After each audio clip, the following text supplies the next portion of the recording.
Hi, everybody. Welcome to another episode of Spirit Science. I'm Diane Lancier of soulrestoration.ca. I'm Heather Garrett from Planet Botanics, planetbotanics.com. And okay, go ahead. Who's Go going ahead. to introduce? Do it. Go ahead. We have a great guest today, Dr. John Ryan. Welcome. Thank you. And what is your website? My website is www.drjohnryan.org, all together. So this man, I'm very excited to have Yeah, me this man too. on. You called yourself a minute ago a metaphysical doctor. So you're not only an MD, but you've been dealing with energy work for a number of years, which to me is the key. It's going to be the key to changing the way we view everything. So I don't know if you want to start with a bit of your history and where you come from and how this happened, or Sure, yeah. we can go on to your book and Sounds all good. the other That's a things good you idea. do. So, so I am a medical doctor, and I've trained in medicine and a specialty in diagnostic imaging, which is the medical work I do and still do to this day. But over the years, I went through sort of a spontaneous Kundalini awakening. And I started to have energy experiences where I started to vibrate, and I started to see energy fields around people and different things. And I didn't know what was happening to me way back then at the time, but I later understood that it was a Kundalini type of an awakening process that was happening. And then it was a little alarming at first because I didn't really have any context in my own medical training and things to know what was happening. And so it kind of led me on a search. And then when you start to learn about spiritual things, you learn about synchronicity and how when you're ready for something, things kind of magically unfold on your path. And I began to be exposed to information and books and things that kind of taught me about energy healing. And so that became a very big part of my life over the years. I started to learn, all the traditional things like chakras and Chinese medicine and acupuncture and meridians and all the elements of Eastern healing systems. But then I started to have shamanic visions, or visionary experiences in meditation that started to teach me things about working with the DNA, the quantum field of energy that's around the DNA molecule, and how this is connected to our whole spiritual presence, and how the DNA really is the anchor in the physical world of a whole field of energy that's really our spiritual energy. Now I understand your connection to Cryon as well. Yeah. And how were you already a medical doctor when all this? I was just at the end of my medical studies. In fact, I was at the end of medical school. And it just started happening? Spontaneously, yeah. And before that, I don't really consider myself a spiritual person. Before that point in time, I was just a student, doing my thing. And this all started to happen out of the blue, and it prompted me to begin to open up. And in retrospect, it makes a lot more sense. But at the time, as you live these things step by step, I had no idea what was happening. And but it's an interesting experience looking back. But now, from this perspective, as I look at it, I can see how this is the next frontier in health and healing, because we are energy-based beings, and we're really made of energy. But in addition to being energy-based beings, we're also spiritual and conscious-based beings. And so we're really learning to be in conscious relationship with our energy and learn how to manage our energy and understand our spiritual nature so that we can bring a higher consciousness in to help adjust energetic things in our life. And this becomes a really big part of healing for people, when they start to learn this and understand how to put this to use. So what do your colleagues think of all this? Well, so many of them don't know. I go to work and I do my day-to-day work, with the professionalism and the skill that is really part of what it is. Of course. But there are many people in the health community and in the traditional medical community who are open. There are lots of people who learn about the things I know, and they express an interest. We have conversations about some of these things. Like little conversations, let me ask you one little question. Because it's probably overwhelming, seriously, when somebody's first learning, like you. Yeah. First learning about an alternative, right? Yeah, that's right. Yeah, no, it is, and people feel, intrigued by it. They want to learn a little bit about it, but they take it in bite-sized doses. Yeah. And some people are not interested at all, and that's cool. After a while on the spiritual path, you understand the appropriateness of everything, and when people are ready to learn and expand, then something happens in their life that helps them do that. So. But you didn't know you were ready. No, and that's why It happened to you. We teach all about conscious creation and all this kind of stuff, but Yeah. in the end, there's an element of that I believe is just decided by your soul. Like, you know, when you're born as a spiritual being, if you're coming to the planet, there's going to be a timing for certain things, and when they're appropriate, something is going to happen in your life that really propels you in that direction, you know, whatever Mm-hmm. it is that it wants to open you to. So on a human level, I didn't really consciously choose, but on a soul level, I know there's That a makes whole sense. order to that. Yeah, exactly. So tell us a bit about what, because, I know John because John has brought Cryon, Lee Carroll, and Cryon. channels. Lee Carroll channels Cryon to Ottawa several times, and so I know you through that. Yeah. And then we, run in some of the same circles Yeah. spiritually in the city. So, but I still don't necessarily know what you do from an energy healing point. I know that just sitting next to you, I'm like vibrating. So this is like a lot of. What do you do in terms of energy healing work? And then we can talk about your book too. Sure, yeah. So, so the Lee Carroll connection, I'll just tell an interesting story Mhm. about that, because it's kind of fascinating how that happened. Because when he first came, was it 2006? No, he came in 2000? 1995. Really? Yeah. And going back to this time when I was living some of this energy stuff that I was talking about, I got to a point and I was kind of getting nervous about it, and I thought, I don't quite know what's going on here, and I really need information and understanding. And I went to a bookstore that was in the city at the time down on Murray Street. Yes, I know that. You I think about that store a lot. Do you? Yeah. I know And exactly they what had you're an talking about. incredible collection of books, like spiritual books, energy healing books, all kinds of different Mhm. things Yeah. related to healing. And it was really just books that they had. And I walked in the store and I was overwhelmed. I went in and I thought, oh my gosh, how am I ever going to find what I need in this store? Like, it's unbelievable. It's very Harry Potter-ish, eh? It was. more So there were- occulty than There were any rooms. other. Yeah. There were rooms and they had different Yeah, subjects and those are different rooms. So cool, some of yeah. them were a little more spooky. But there was a lot of channeled information and then more Asian or Eastern healing, information and that type of thing. But anyways, I'm walking around the store and I look over this bookshelf, and this book sitting on the shelf literally started to glow. Wow. And I'm like looking, and I did a double take, and I'm thinking, yeah. And then as I kept looking, another book actually magnified. It kind of like grew twice its size sitting on the bookshelf. Wow. And I Really thought, was like diagonally. it really was. Like, when I think back to this day, I think back to that moment, and it was really a mind-blowing Yeah. type Yeah. of an experience. So I went over and I kind of gingerly took the book off the shelf. Yeah. I was almost afraid to touch it. And one of the books was Lee Carroll's very first book.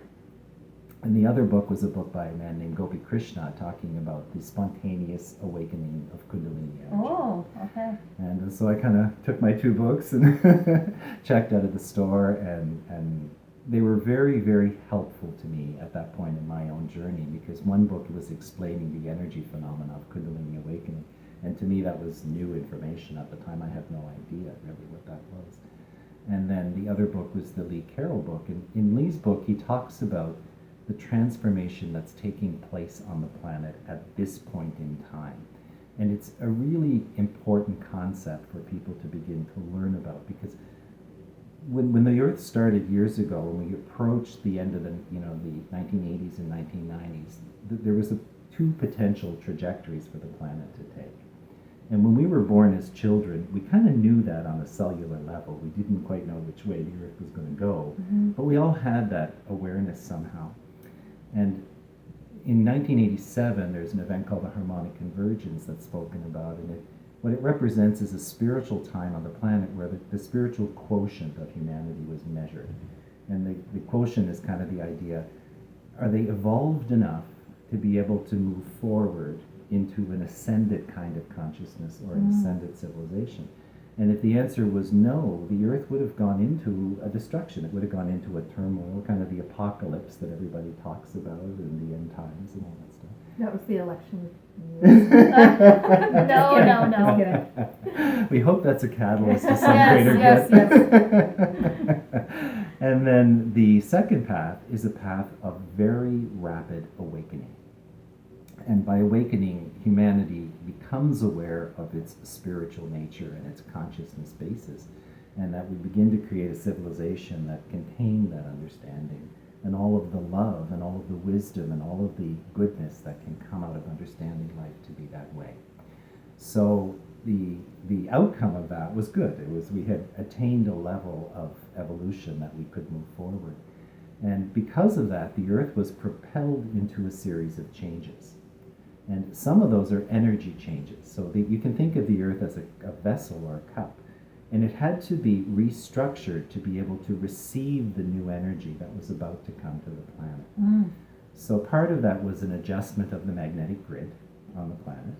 And then part of it is the opening of the crystalline grid and the Gaia grid, the energies of those two crystalline or quantum-based grids, because they're going to support the presence of a different kind of energy on the planet. And humanity is not going to just change simply because we say so. The Earth is actually going to be prepared and structured so that it can handle that transformation. So it creates a tumultuous time. It's like we're going from a world that we knew to be reality, and we're going into a new world that we don't know yet. We know it's good, but it doesn't always feel good getting there, okay? Because we're going through this transformation that's really unsettling.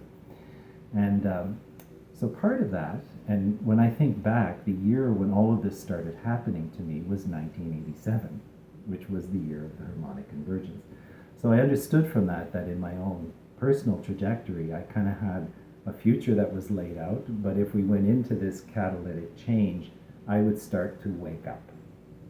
And then I look back now and I realize that it was all prompted by that and propelled by that. So making contact with the Cryon will help me understand that. And then part of this new future is understanding our consciousness, the consciousness that we are as spiritual beings, and how we have not control is not the right word, but command over our own energy and our own reality. And we can restructure it. Our bodies. Our bodies, our health, our relationships, our relationship with life, really all elements of things. Yeah. And that we can become much more conscious about that and learn to change things and fix things. Yeah. And then the second level is understanding the energetic nature of reality and how, because things that look so solid to us, like a table or a chair, it's a solid thing. But when you start to understand energy science, you realize everything is made of energy, and it liquefies reality. So instead of being really solid and fixed in place, you realize it's transformable. And it's why that concept becomes so important in healing, because when you realize your energy, everything about you can change, because it's easy to change energy. It's much harder to change matter. Mm-hmm. And so that kind of was the gateway for me to start understanding energetic healing. And then I began to practice Reiki and chakra healing and different things that are part of the new consciousness movement. Reiki is, I've said it before, it's the gateway drug, right? Yeah, it is. Yeah, exactly. Yeah. Exactly right. And it opens people to realize that energy moves through you and that you can have a healing presence and a healing influence by allowing yourself to be that kind of a vector, if you will, letting that universal energy move through you. Yeah. And then as that kind of moved forward for me, I would do, personal sessions for people and different things. And then as I started to have more opening, I began to have these shamanic type visions that I was talking about. And I went through a series of visions that kind of showed me the quantum nature of DNA, the molecule of DNA, and how it's a universal pattern. In fact, the whole galaxy, if you look at a picture of the galaxy on the Mac computer used to have on one of their operating systems, when you opened up, it was a picture of the spiral arms of the galaxy. But when you look really carefully at that, you realize it's made of two winding strands of matter. And it really is the same pattern that is the DNA molecule. Right. Like if you took a DNA molecule and you looked down the strand, you'd see it's a spiral or a helix. And then, so the way this vision came to me was I saw the quantum field of DNA, and then I saw our human life is structured, and inside the DNA molecule, it was like there was a little print of a human at every turn of the spiral on the DNA. But only one of them had color in it. beautiful, like your hair. It was illuminated, and I knew intuitively that it was showing me that this is the active consciousness right now. Right. And all of the other little impressions of people in this DNA molecule were like a blueprint. Remember when we had photography, Yeah. and you'd have a negative, Mhm, and yeah. you'd make pictures from the negative? It looked like that. They were like negative imprints. And I don't mean negative in a bad Yeah, yeah, way. yeah. It's just, it was unmanifest. Right. And one of them was full of color or manifest. But the colorful being was the person alive today, if you will. And all of the others were other lifetimes or other experiences that you've lived. And they're all encoded in the energy of the DNA field that's around you. Right. And then, Like Cryon talks about how, you know, in these other lifetimes, and they're not necessarily past, so I'll just say in other lifetimes, but you, and in my work, I can, you know, I take people into those other lifetimes and talk to the people they've been and heal that way. exactly. But Cryon says this is the lifetime you're conscious. It's like the top level. It's like the top level life is Yeah. the one, like this life that you're conscious in Yeah. is the, yeah, like that top layer. It's kind of the point of power. Because But wait a minute, so in that other lifetime, whoever you've been, they're in their consciousness then. mhm. So for them, is that not their top layer? So, well, it's a quantum reality. Yeah. So it's hard for us to Do you want us understand. to stop? It's hard for us to understand the nature of how that all works because we see it from a linear context. Yeah. And we're trying to relate to it from what we know ourselves to be now. But the way that I kind of understand it is the person we know ourselves to be today is the present manifestation of all of that energy. Right, And it's time to be in a place that's special and unique. yes, And anything about this lifetime that we can encounter or transform into something better or higher or more conscious, if you will, we're re-scripting those other lifetimes in a way yes, too. we It's like definitely, we can do that, for Yeah, sure, yeah. yeah. That's how I understand it. Yeah, But I don't think, to be honest, we can really, really understand the nature of that through our brain. Our brain is Yeah. kind of like a filter, and it narrows things down in consciousness so that we can have a relationship with the planet yeah. and have a relationship with our current life. But when we go into that space, all It's those limitations mind-blowing. are Oh, not yeah, there it is. anymore. Yeah, exactly. So is that what you call the unity field? Is that So what happened with the unity field was that I went once for a past life regression experience. And I had a couple up until that point in time where I saw very vivid memories of other lifetimes, and the lifetimes that surfaced were always very pertinent. You know, there was something about it that had an influence on my life today.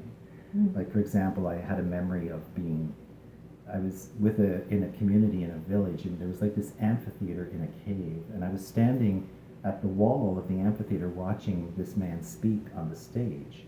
And as I saw him speak, I knew he was betraying the people. He was lying to them and telling them things that were not true for his own gain and his own personal acquisition.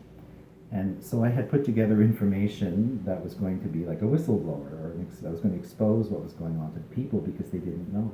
And then I flashed forward in that lifetime, and I was on a horseback, and I had all these papers and things wrapped up in leather under my arm, and I was galloping along on the horse, and I felt an arrow pierce my back, and I was killed as I tried to flee, and I fell to the ground. And the moment I made contact with that memory, I know that every time in my life where I had to stand up and, speak truth to power, or, express something that needed to be said that was perhaps controversial or difficult, I would feel this unbelievable knot at that point in my body. crazy? And so it was kind of like a protection. It was like, if you say this, you're going to be killed, or if you expose, that kind of energy. And it helped me reconcile that energy, by making contact with that lifetime and that memory. But in the experience that led to the Unity Field healing work, I had... And the other interesting thing is in that vision of you seeing that person speaking, and now here you are facilitating workshops and speakers on stage. It's interesting too, Right. from that. And that could that never have point of view, happened no, unless yeah. that energy was Yeah, exactly, reconciled. You know, yeah. there would have been too strong a fear or Mhm. too much of a holdback from Yeah, that energy. it's fascinating. It's Anyway, go on. So then I went for this past life regression, and in this second experience, or third experience that I had, I was trying to go into the regression, and you know, if you've had regression experiences, the person who's doing the guidance will often talk you into the memory a little bit. You might start to see your feet or part Yeah. of your body, and then it's like a hook, and you just kind of use that to go deeper into the experience.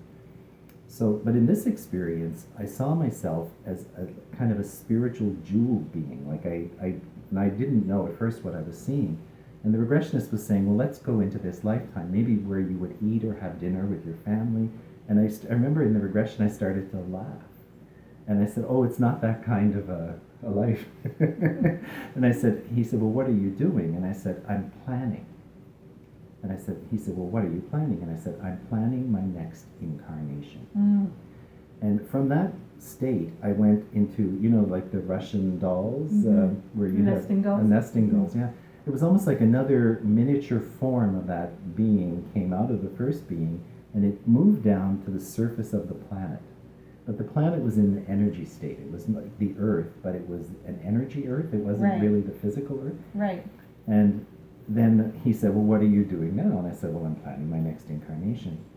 And then this kept on going and going. And then what ended up happening was, from that space, I went back to a state of pure consciousness. And in that state, I was looking at it was an area, it was like a big central court. You know, if you went to Europe and there are hotels and all the rooms face in, and Mhm. there's doorways and a balcony, and you're looking in the middle of the court. And as I was looking there, this little double octahedron light crystal kind of descended in the middle of the courtyard. And it was on a golden chain that was like a DNA braid. And all of a sudden, light and energy started flowing from all the different doorways into the crystal. And as this was happening, it was filling and filling and filling and filling, and then all of a sudden it was done. And I realized what was happening was, in consciousness, I had kind of gone to the earth to plan my next life. And you're kind of feeling out the vibe of the planet, and who's maybe going to be your parents or whatever it is you do. And then from that measurement, I went back, and it was like I was pulling in from other lifetimes the energy that I would need to support me to go forward in that lifetime. Oh, fascinating. Yeah. So, in that moment, are you in your mother's womb? Not yet.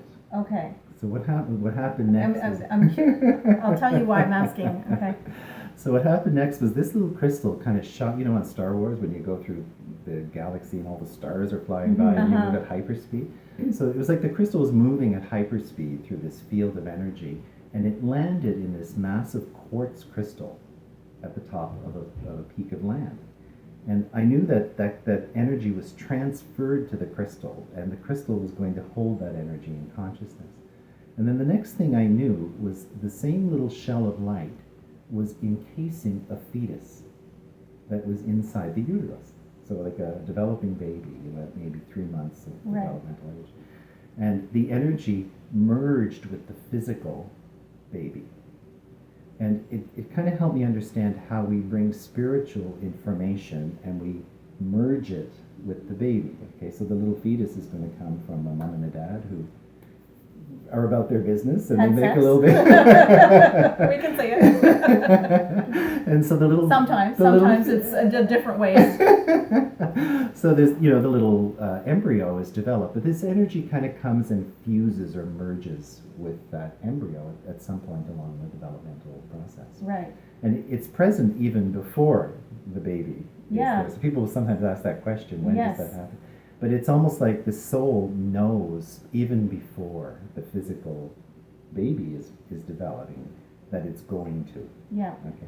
And then so the energy came and merged, and then it would grow up. And then historically, I believe the way things would work is when we were being born into a lifetime, we'd bring this energy with us.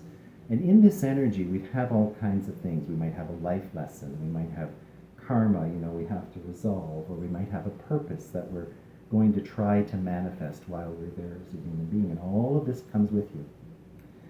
And then all of a sudden what happened was this little shell with the strand began to vibrate.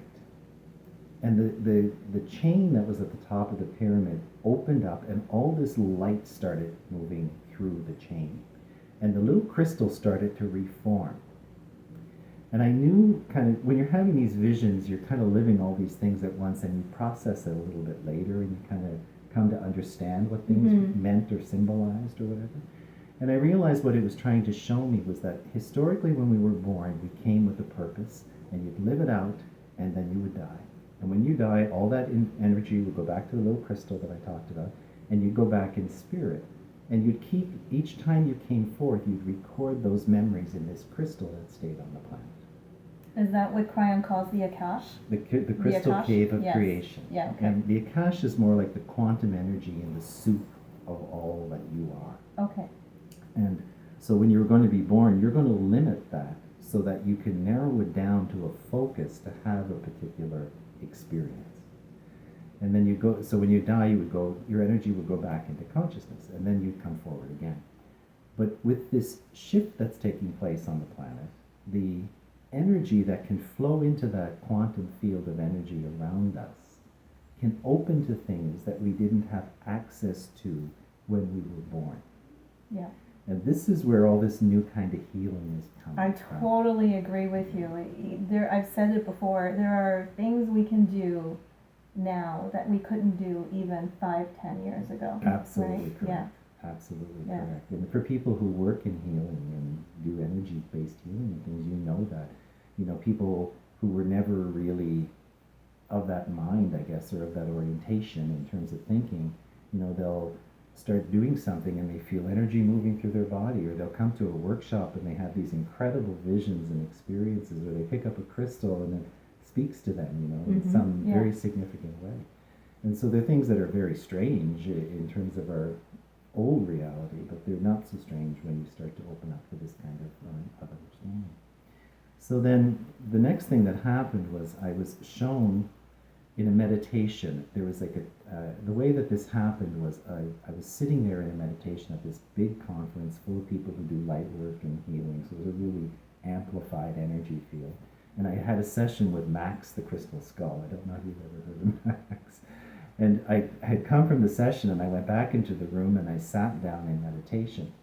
And immediately, as soon as I closed my eyes, this little point of light came down. It was like I could see through the top of my head, but I was seeing the top of the cosmos. And this point of light came down and it opened up into a pyramid. And it created 4 sides, and then it was like a shell of light. And then another one formed through that, and a third one formed. And they sat there kind of nestled in each other. And through the whole structure, another dot of light came down, and it opened up into a circle. And then the circle developed 2 more circles inside of it. And then inside those 2 circles, 2 more developed. And then it sat there for a minute, and then it popped into 3D. So it went from being circles to spheres. And light started to flush through this structure. And so it was like it was sitting there and it started to glow, but the light was coming from inside the structure, if that makes sense. And it started to move. And as it moved, it was spinning and spinning and spinning. And when you watch a car tire and it's going forward, and then all of a sudden it gets so fast that it looks like it's going backwards. So the light was going forwards and backwards at the same time. And it created this pattern of yin and yang, all the structures doing the same thing within each other. And I kind of looked at it and I thought, well, that's very interesting, but what am I supposed to do with that? So that was fine. I went on a spiritual journey to Egypt shortly after that. And when I came back, I was doing a yoga session one day, and I was lying down at the end of this yoga session. And all of a sudden, this template came back into my mind's eye. And it started to oscillate again, or vibrate. But this time when it was moving, all kinds of different energies started coming through it. And it were these beautiful oranges and fuchsias and violets and, these really angelic kind of iridescent light colors started flushing through the template. And as it happened, I was lying on the floor, and I was kind of like a marionette. Like my arm would fly, and my leg would flick, and my whole body went through this whole series of physical adjustments somehow. And I thought, well, this is having a healing influence. It's like an attunement process. So I kind of just allowed it. At first, it kind of startled me, but then I just relaxed into it, and I allowed it to continue and to unfold. And then I sat there for about 15 minutes, and the whole thing finished, and that was the end of that. And I thought, okay, so I still didn't know what I was supposed to do with that. And then about 9 months later, I had the experience of... Just 9 months. Yeah, exactly. Funny number, eh? Speaking of... Birth. Yeah. And I had another kind of a meditative vision. And in this one, what happened was I was looking through the top of my head, I could see the spiral arms of the galaxy. And it was like I was a child standing on the surface of the earth looking up at the cosmos. And as I looked up, it was as if the spiral star arms of the galaxy came flooding down and wrapped around the earth and me standing on the earth. And I felt this immense love, this immense energy that was just pouring out of the heart of the galaxy on the planet. And as I looked up and saw that and experienced this, all of a sudden I had like a screen refresh in my mind, and it all just disappeared. And then I could see this crystalline staircase. And you know, sometimes you'll see spiritual artists who paint these beautiful pictures of crystalline stairs that kind of go up, and it's very etheric and, you know, that kind of imagery. And as I remember very clearly, I was at the bottom of the stairs, and I was disappointed. The bottom? I mean, can't I even be on the first step? And I looked up the stairs, and then it kind of flashed down and refreshed again. And when it came back, this strand of DNA that I talked about was laying on the stairs. Mm-hmm. And the way I came to interpret that is that we're being invited to ascend. We're going up to another reality that we don't quite understand or know yet. But we don't do it by taking steps. We do it through our DNA, through the quantum field of energy that's our DNA. And then that kind of disappeared, and this big cosmic DNA molecule came back. And as this came back, this little pattern that I talked about came, and it inserted itself into the DNA, and it started moving around like it was dancing inside this big DNA molecule. And the analogy I give sometimes is, you remember the commercial on TV where there would be, you'd spray the can and the scrubbing bubbles would come out and they'd clean your bathroom for you, and you really wish you had in your own house? It's coming. So it was, as this little light sphere moved around the DNA, there was flashes and illuminations and all kinds of energy changes that took place inside the DNA molecule. And I realized that the pattern is a pattern that knows how to restructure or recalibrate that quantum field of energy. Mm-hmm. And so that developed a fuller understanding of what this was all about. So this light pattern kind of comes into the work, and the unity field healing work is working with this alignment and this attunement, and working with this specific light vibration within their own quantum energy. And in doing so, they can heal themselves. Of course, Physical ailments, emotional ailments, any of those things. Anything is possible to heal. And sometimes in the healing process, there's a bit of a journey to that. Mm-hmm. You know, people get discouraged because they think, oh, I've tried so many things and I haven't quite gotten to that healing I'm looking for. And healing's a bigger picture than just fixing things. There's sometimes a very big consciousness process that you have to go through. But anything is changeable, it really is. So it can, you know, help on a level of recalibrating the things that are part of our energy and consciousness that are keeping us limited, afraid, held back, you know, all the things that we need to break through, if you will, in order to really feel like we are a soul living in a body with a really vibrant presence and a vibrant reality, a vibrant mind. We're so much more than this body. For sure. Yeah, I saw something in my, you know how on Facebook memories it tells you things you've posted in the previous years, and there was one that came up in my feed, and it was, you are not a drop in the ocean, you are the ocean in a drop, which I thought was really, and I posted that years ago, and then I really, you know, resaw it this week, And I thought, oh yes, it's true. Like we're the universe in this body, and we think that this is all it is, and really we're so much more, and we have so much ability and power to manipulate. And I say manipulate on purpose because in my own journey, I've had to work on releasing my beliefs around manipulation. So I would think about, because you have to manipulate energy in order to do this work. You are manipulating. But sometimes when we think about manipulation, we go, ugh, I don't want to manipulate, and we have all of these judgments about manipulation, and so there's there are so many layers of clearing to do. Sometimes you can spontaneously heal something, but sometimes you do have to go through that journey of clearing different layers, and then eventually you get to it. Exactly, Absolutely. So is that what you talk about in your book? This is John's book. You should all have a copy. And this I is like actually the the let me template show it. right on the cover. You can The kind of missing pill. you'll There see you the go. light pattern that I was referring to. It's probably backwards, but Just look anyway. at the picture. So tell us a little about the book. So the book is a labor of love in essence. It's a book that I wrote as I was working with people energetically. What I found I would experience is you would have so much you wanted to share with people, to bring them from point A to point B easy. Right. Okay. And I found myself recommending this book and that book and read a little bit about this and do a little bit, and before you know it, I recommended $500 in books and different things for the person to experience so that they could grow and learn. And I thought there really should be a book that brings together all of this information in a way that's digestible, easy, and it launches you into a greater understanding of energy medicine, spiritual consciousness, how this all relates to each other, what this quantum factor is, the DNA, all this type of stuff. So I set about writing a book, and that's what the missing pill really represents.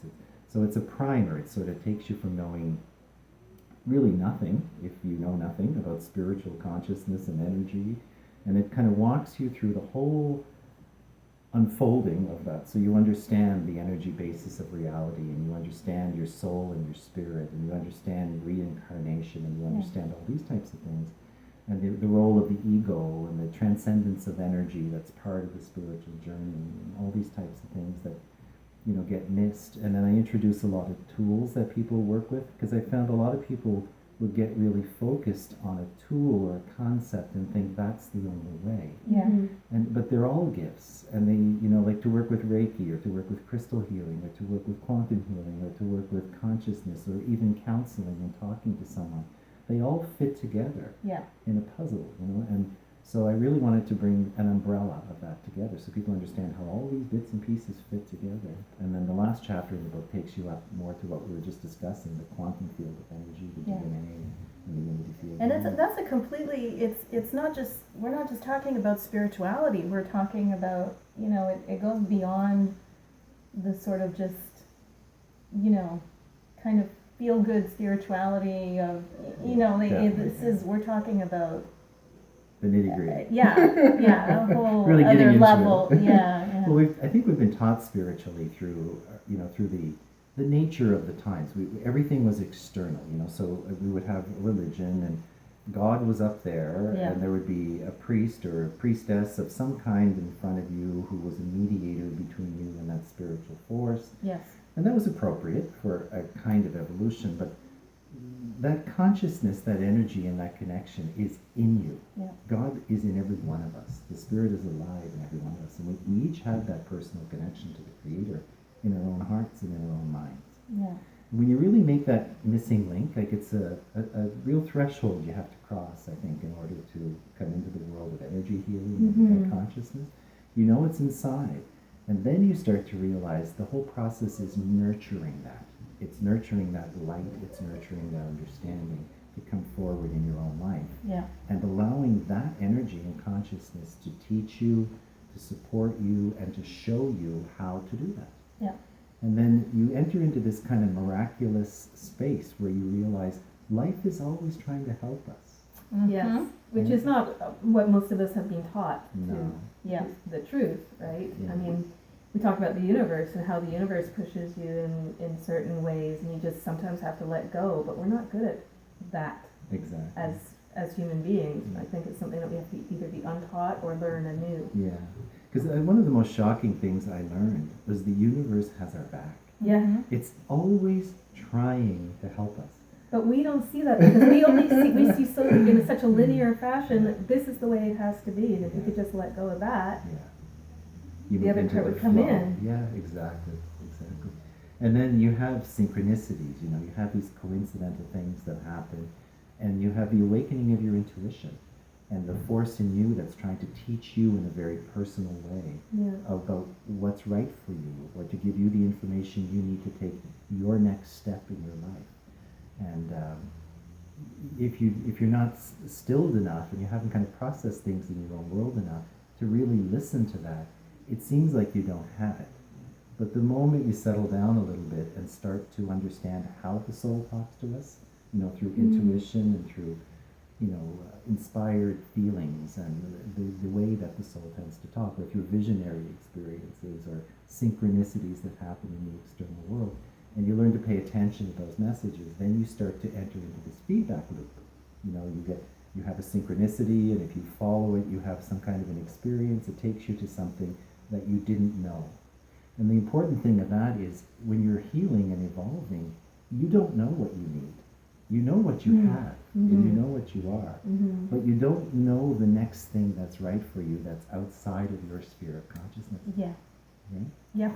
So I'm just yapping because I had a session with Christina Hearns, who's been in one of our early shows, and we were just talking about that. I have this desire to always know what's coming, and you have to just kind of trust and just Let go of the reins. be who you be in every moment, and that takes you where you're going to be. But that's right. speaking of birthing, I was equating it to because I had a difficult journey to having my child, and in that time I said to Christina, I just wanted God to come down and say, it's going to happen, it's okay. And then I felt like it could take 3 or 5 years, as long as I knew that I would end up with the result that I wanted. Then I could wait as long as I needed to, but it's that not knowing, right? So I think a lot of it too is having practices that support that different viewpoint. Yes. Because I grew up thinking everything was hard, everything had to be a struggle, not deserving, all those things. And I really had to make a conscious effort every morning before I get out of bed and give myself loving kindness and then out to the world and all those things. So I think the more you practice the undoing by substituting it with something else, the easier it gets. Yeah. Definitely. Yeah, it is a re-education. Definitely. Yeah, but the thing is, that's underneath everything. So to me, it's more about peeling away the programming, and then you naturally the truth, the spiritual truth, just comes out when you peel away the BS from the human reality. Hay that said, you come into this world loving every part of yourself, even your feces. You love everything, right? And then there are the rules and the no, Yep. and it just sort of goes meh, meh, meh, meh, instead of building you up to be an amazing creature when you're fully grown. That's it. And the other thing I think happens too is as you do mature, you do come into contact with the quantum energy that you carry. And so you do have this memory of other lifetimes, and you have this memory of prior experiences. I think as children it's more pure, like you're really in this state of wonder and awe with your environment. But as you mature and grow up, you start to, this energy starts to influence you a little bit, because it's part of your evolution to reconcile that energy. Right. And then and that's very confusing, because you have things that are part of your life and they make no sense in the context of your life. Like I remember I had this lady who came to me once and she said, John, I have a real problem and I have no reason to have a real problem. She said, everything about my life has been kind of perfect. She said, I've had amazing parents. I've been loved to the nth degree.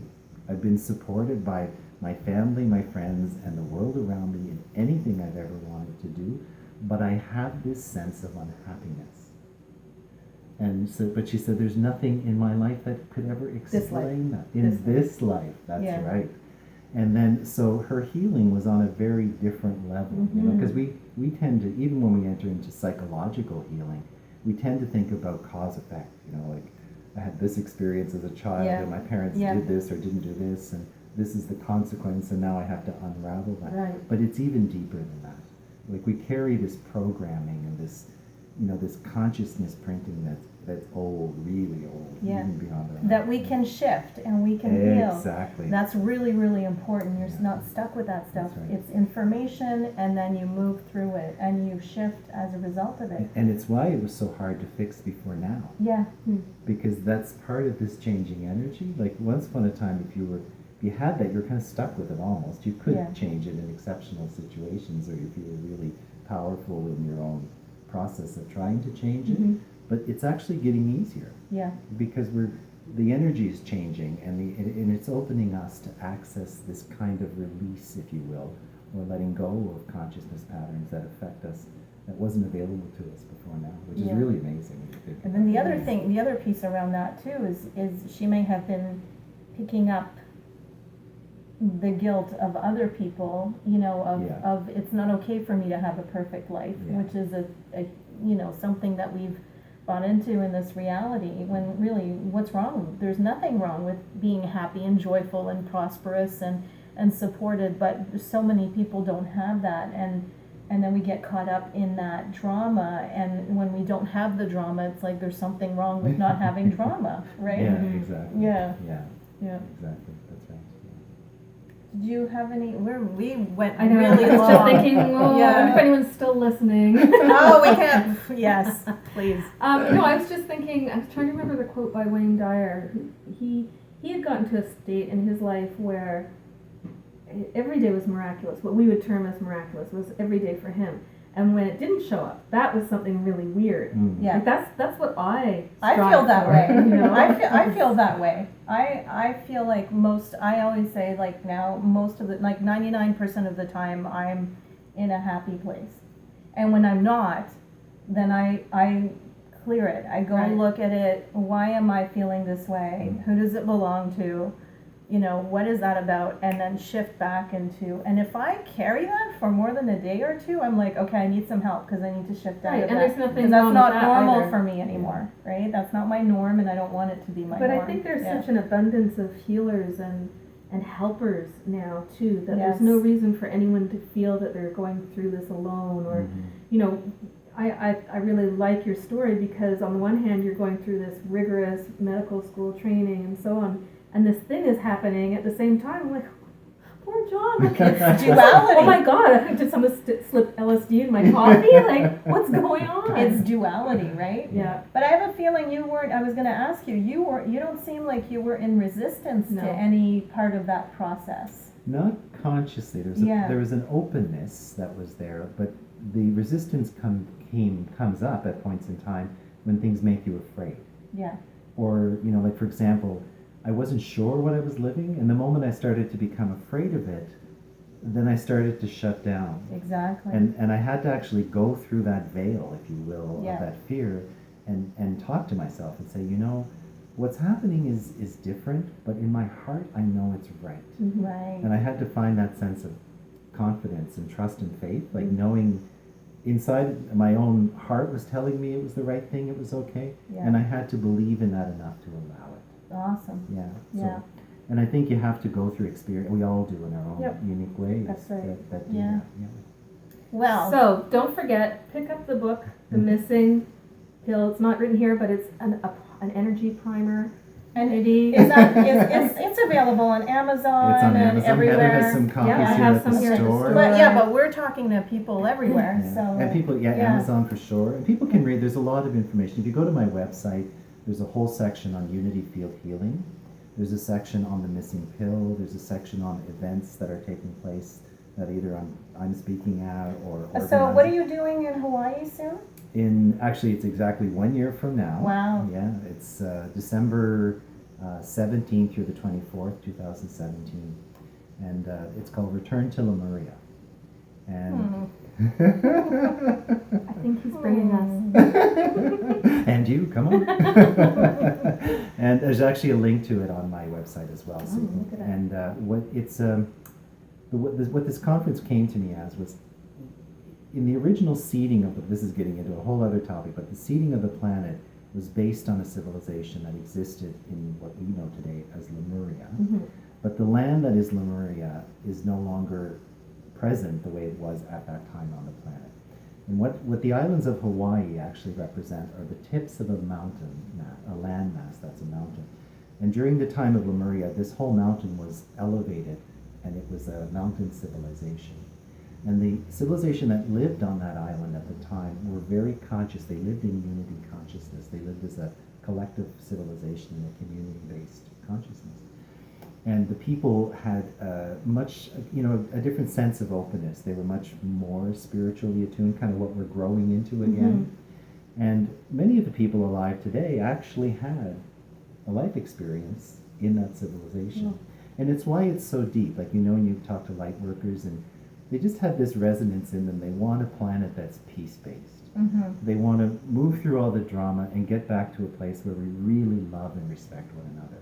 And we live in a communal consciousness where that's the foundation of the reality. And that's touching this core energy. It's like going back to what life was at that time.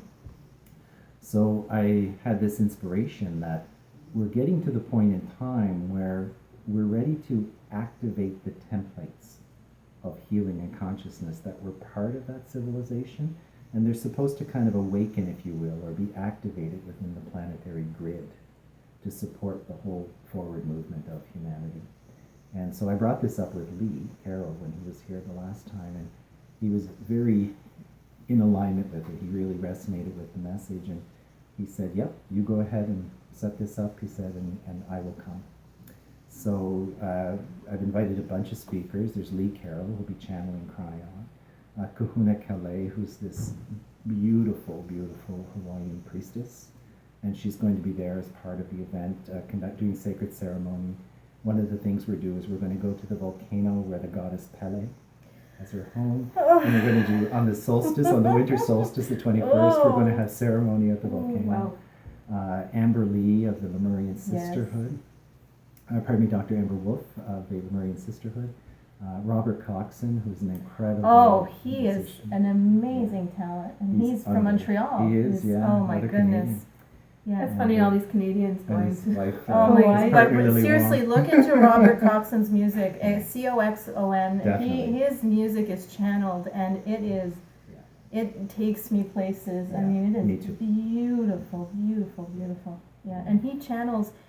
He plays music. He channels while Lee channels Cryon. It's just the most magical It thing. really is. Yeah. It really is. I had a very deep healing experience going back to the same time I was talking about earlier. I was living in Montreal at the time, and I went into this bookstore that had holistic information, and I took a CD, and I thought, oh, this looks interesting, and I put it in the CD player in my car. And I was driving back to Ottawa, and it was Robert Coxon, and I had no idea who he was. While you were driving. And as the music started to play, I literally burst into tears, and I was sobbing to the very depth of my body, and I had to pull off the road and cry it out. That's how deeply it touched me. It was such a huge release. So, yeah, his work is really incredible, really amazing. And his partner Lily Wong, who works with light language. Yeah. Anyway, people can learn all about it on the website. Okay, so we should wrap it up. We've gone really long, but it was amazing to speak to you. Thank you. And We've have been you looking on. forward Thank to you. this for quite a As while. have I. Thank you so much. Thank you so Awesome. much. And thanks for joining us. Yeah. So look up. I'll link everything. Well, I'll link John's site and everything in the information. Thank you so much, both Thank of you. you. Yeah, big And love. thank you, everybody. Thanks for watching. Until next Okay. time. Bye. Bye-bye.